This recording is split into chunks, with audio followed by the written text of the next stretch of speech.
Welcome everybody to another World War II video with me, Spartan G Game, and I'm so pleased you can join me guys for this second gold camo unlocking video for the SMGs.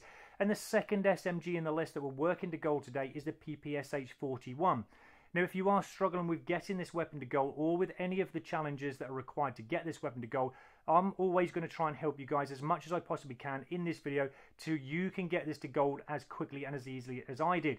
Now I did use an epic variation of this weapon, which is the Iron Curtain. I did get this for a supply drop, and it will give me 10% extra XP. So instead of leaving it on the shelf, guys, if you've got an epic weapon to use, then use it because it will help towards your XP. Now, in case you don't know, guys, I'm doing all SMGs when I get them to gold with no attachments on at all. So that's the challenge I've set myself for all SMGs, getting them to gold. If you do want to have an attachment, guys, that's up to you. I'm going to leave it to you to experiment with them and see what works for you. So I'm not going to recommend anything to you, but experiment and see what works for you. Now, if there was going to be any division I would recommend to you, it would be the Airborne Division. I've already maxed all this out, so I've got all the perks on there. But when you get to level 1, this is set for the SMG, mind you, but you get a suppressor at level 1. Level 2, you'll sprint for longer distances. When you get to level 3, you'll climb over obstacles faster. And also level 4, you'll have increased sprint speed. That's perfect for SMG gameplay. As a perk in basic training, I would recommend that you use Energetic. This will combine lovely with your division perks, so you'll have sprint again sooner, and you'll also have no damage from falling. It's up to you what you use. Again, you can experiment with any of them, guys, but that is the setup that I had. And I got this weapon to gold very, very quickly, under 5 hours. Now, for the 100 headshots you're going to need for the first 9 camos, I must admit, using no attachments did start to feel like, you know, I wanted to have attachments on because it was starting to be a little bit difficult, but just because I'm not used to the standard sight. The standard sight on the PPSH-41 is very minute, very small, so you will need probably a bit of time in the first few games to get used to roughly knowing where the enemy heads are, but you remember, you need to aim in at the enemy head as much as you possibly can when going for headshots. It will help. Our normal reaction, it seems like always when we do, especially after running, when we get our sights up, when we've got an enemy in front of us, to shoot at the body. That's always the case, but you need to aim a little bit higher than usual, especially when using this sight, because it is a little bit more difficult to aim at the head, but it will come eventually, guys. You will get used to it. By the time I was up to about my 50th headshot, I started to get them on the run. But remember my tips, guys. When you go on for headshots, if you are strung with them, look around for campers, run into the enemy spawns. They're more than likely going to be in those locations where they're looking up the windows or whatever, or, you know, from a little point, a little vantage point. Go around there, get that easy headshot, guys. Now, we're moving on to the next camo, which is the M1916. Now this will require us to get 10 Payback medals. Now in case you don't know what a Payback medal is, guys, you will need to die for this challenge. So you'll get killed by the enemy, and it basically means that you just now need to go and kill that person who shot you. So they are very easy, but remember, you can always run into the location of where you got shot, or sometimes the enemy, don't worry, they'll run towards you anyway because they're going to run towards the spawn, knowing you're going to spawn in front of them, so that's an easy way of getting the kill. So we just died there, guys. Again, we don't have to do much. We're on course because where we spawned, the enemy is now coming down that little trench there, and again, that should be an easy challenge, guys. Now the snow camo is going to require us to get 50 kills with the Airborne Division, and that's what I recommended to you anyway. And with the Leopard, 50 kills with another division. They're easy, guys. We're going to move on now very briefly to the bronze camo. Now the bronze camo is going to require us to get 2 kills 5 times, but those 2 kills have got to be rapid.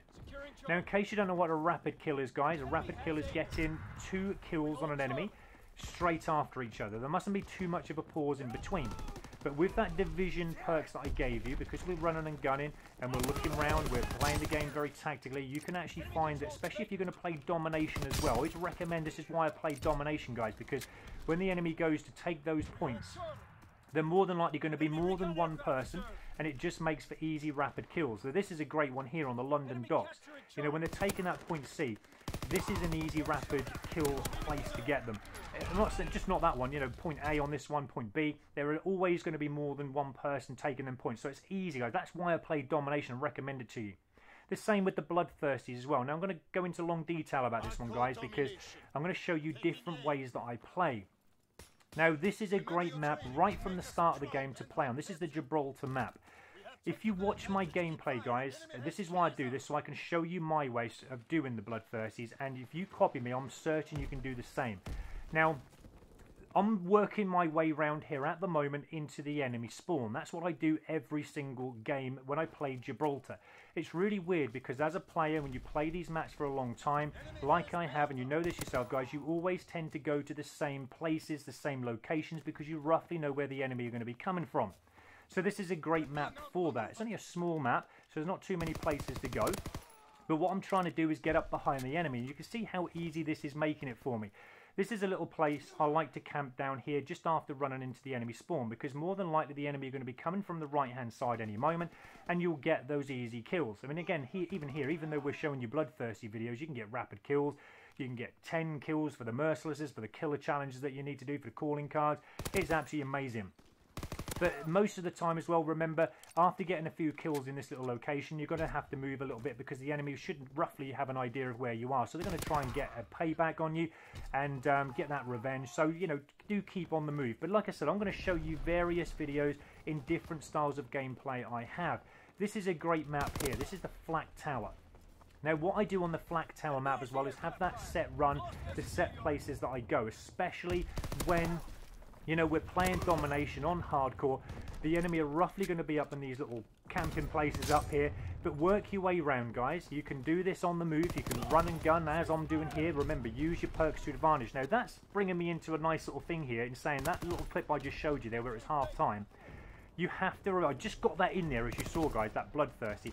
But you have to remember when going for Bloodthirsties, if you are playing domination, to get all 5 kills in one round. So I very fortunately just managed to get that last kill in before the end of the round. If I hadn't have got that kill, should I say, and I'd only got 4 kills, the next round would have came in, and I probably would have got another kill. It would have given me a Bloodthirsty, but it wouldn't have registered one towards the 5 I need. You need to get all 5 kills in one round.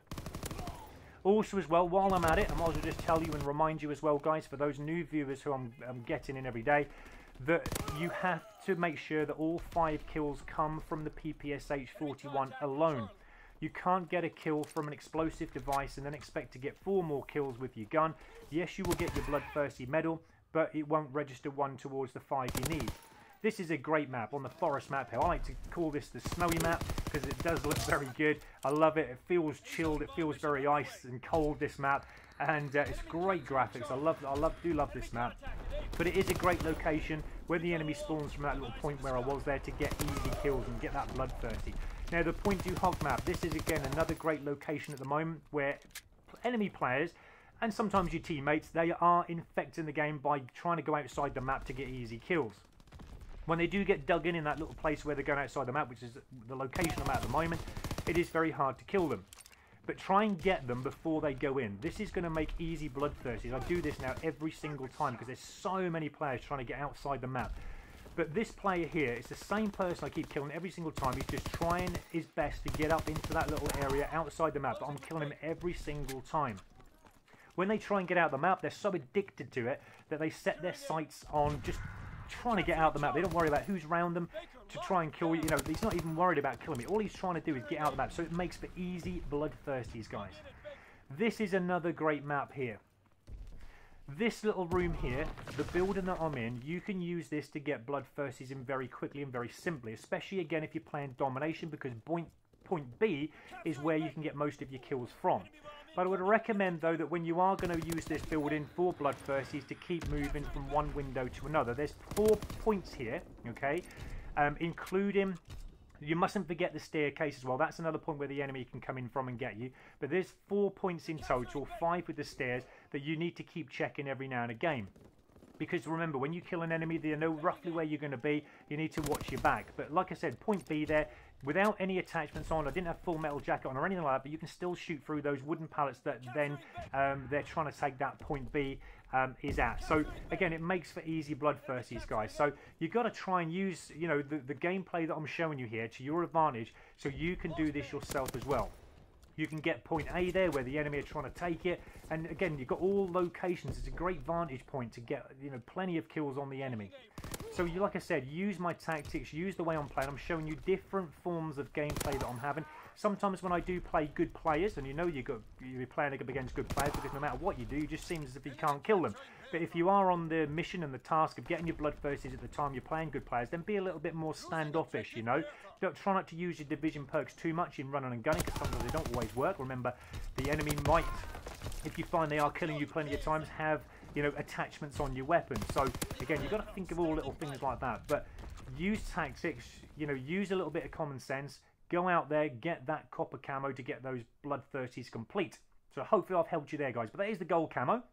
Just before I go, I just want to show you the XP that you get for when you do get these weapons to gold. You're going to get 5,000 XP every single time. So it is well worth it, guys. So go out there and, you know, use my tips and tricks, and hopefully you can get this gold camo to this gold camo for this PPSH-41 as easy and as quick as I did. Take care, guys. Thank you so much for watching. Catch you on the next video.